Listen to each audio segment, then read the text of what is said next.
Et bien salut à tous les potes, c'est Théozinho et bienvenue sur ma chaîne. À une semaine maintenant du derby du Nord, je pense que l'on peut dire qu'il est officiellement lancé. 5 ans que les deux camps de supporters attendaient ce match. Étant supporter lensois, j'espère bien entendu que l'on gagnera ce derby important, mais je ne serai pas là pour dénigrer les Lillois qui eux aussi ont une belle équipe. On va donc faire un focus sur chaque équipe avant de faire un bilan final en fin de vidéo. On perd pas plus de temps et on démarre. Début de saison parfait, l'objectif maintien est sur la bonne voie, mais refus catégorique de s'enflammer pour nous supporters lensois. On a trop souvent vendu la peau de l'ours avant de l'avoir tué et on sait ce que ça a amené. Comme je l'ai dit, nos forces principales sont le combat et le collectif. Le combat puisqu'on est la 3ème équipe niveau duel gagné avec 355 juste derrière le LOSC avec 361 et 372 pour Saint-Etienne. Puis il y a le collectif avec un niveau global homogène, un groupe tiré par des joueurs d'expérience comme Cahuzac et Kakuta, d'autres jeunes talents comme Medina, Badé ou Doucouré, et des révélations à l'image de Ganago ou d'Isiagasila. Notre jeu en a séduit plus d'un et des amateurs de foot regardent nos matchs. Si on pouvait être à 40 000 à Bollaert à chanter et fêter cette provisoire 3ème place, ce serait la cerise sur le gâteau. Avant d'affronter Lille, on arrive dans de bonnes conditions. Attention à cette trêve internationale qui risque de ralentir les dynamiques, mais ça c'est malheureusement pour tout le monde. On verra les états de forme après cette trêve. De plus, je tiens à rappeler que Facundo Medina sera suspendu, tout comme Ignatius Ganago qui est d'ores et déjà forfait. Qui pour remplacer ces deux joueurs clés? C'est un débat que j'ai envie de lancer et n'hésitez pas à en parler en commentaire. D'ailleurs, j'en avais récemment parlé avec un abonné à propos du match de Banza face à Saint-Étienne. Un match insuffisant et globalement beaucoup de nonchalance sur le pressing. Ou est-ce parce qu'il n'a pas le bagage pour? On ne sait pas. Il y a aussi ce manque de réalisme et ces occasions gâchées à Nîmes. Certes, il n'est pas en confiance, mais pour moi, il n'a pas le niveau pour la Ligue 1 et doit se contenter de son rôle de super sub. Ce rôle qui d'ailleurs risque d'être compromis avec la venue de Kalimundo. D'ailleurs, je verrais bien ce dernier titulaire en pointe associé à Sotoka. Il est celui qui ressemble le plus à Ganago dans le style de jeu. Corentin Jean aurait pu être un choix et il l'a été à Lorient. Mais là on parle d'un derby avec de l'impact. Je crains que Corentin Jean se fasse un peu marcher dessus. On va devoir trouver une alternative à Facundo Medina. Steven Fortes mériterait pour moi d'être reconduit car il n'a pas fait un mauvais match face à Bordeaux ou lors de son entrée à Nîmes. Et il reste aussi l'éternel débat et sûrement celui que Montagnier aime bien, faire redescendre Tchèque Doucouré. Je ne suis pas convaincu non plus. Il y a un homme qui mériterait plus de respect et qui a joué jeudi en amical, c'est Aleksandar Radovanovic qui est parfait pour ce poste. Un relanceur gaucher, une grinta semblable à celle de Facundo, parfait pour le derby et il le mériterait puisque c'est l'un des artisans de cette montée. Il y a la dernière solution, celle de Massadio Haidara dans l'axe, mais comme Silla est forfait, tu mets de ce fait Boura piston gauche.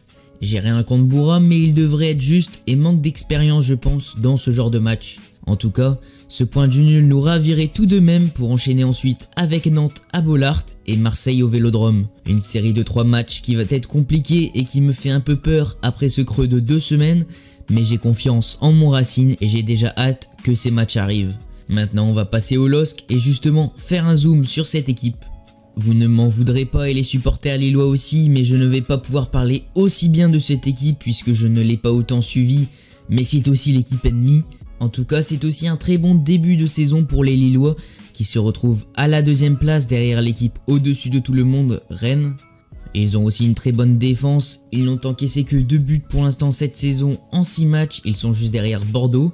C'est aussi grâce à 4 bons défenseurs derrière, mais aussi un bloc en général avec un bon repli, à l'image des ailiers Bamba et Araujo qui depuis le début de la saison ont réussi autant de tacles, 12, que le capitaine et défenseur central José Fonte.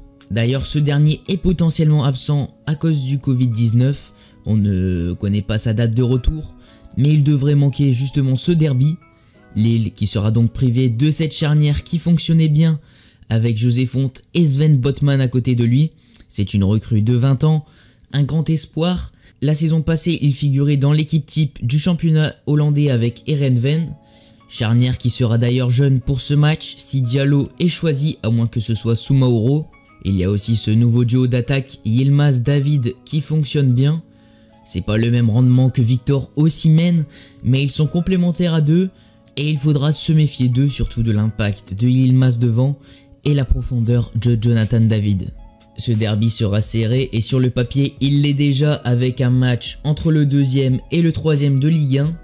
Un petit point sépare les deux équipes et alors que l'on connaît l'importance de ce derby pour les supporters, il le sera encore plus avec le symbole de passer devant son rival. Alors que l'on est tous d'accord pour dire que le RC Lens possède les meilleurs supporters, un débat plus intéressant et notable entre la meilleure équipe actuelle. La qualité et l'expérience sont lilloises, mais le combat et le collectif sont lensois. C'est ce qui donnera un match passionnant et stressant.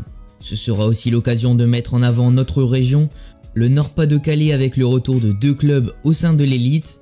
Alors que la Bretagne est bien représentée avec 3 clubs, tout comme le Sud, c'est le Nord qui intervient ensuite avec 2 clubs. Aussi au niveau de la distance entre les deux villes avec 40 km entre Lens et Lille, seuls Nice et Monaco sont plus proches avec 20 km. Le contexte du match sera encore une fois particulier avec la pandémie actuelle. 5000 spectateurs lillois maximum pourront assister à ce derby. De toute façon, je pense que même période hors Covid, le déplacement de supporters lensois aurait été impossible. Quand l'on voit l'année dernière que les 2 derbys Saint-Etienne-Lyon et PSG-OM, systématiquement les supporters ont été interdits de déplacement. Est-ce que c'est ça le football? Certes, c'est souvent source de violence, mais n'y aurait-il pas des solutions pour y remédier et revoir le football qu'on aime? Voilà les gars pour cette courte vidéo sur le derby qui va maintenant arriver dans une semaine. Moi je vous dis à plus dans une prochaine vidéo. C'était Théozinho. Allez, salut et allez Lens!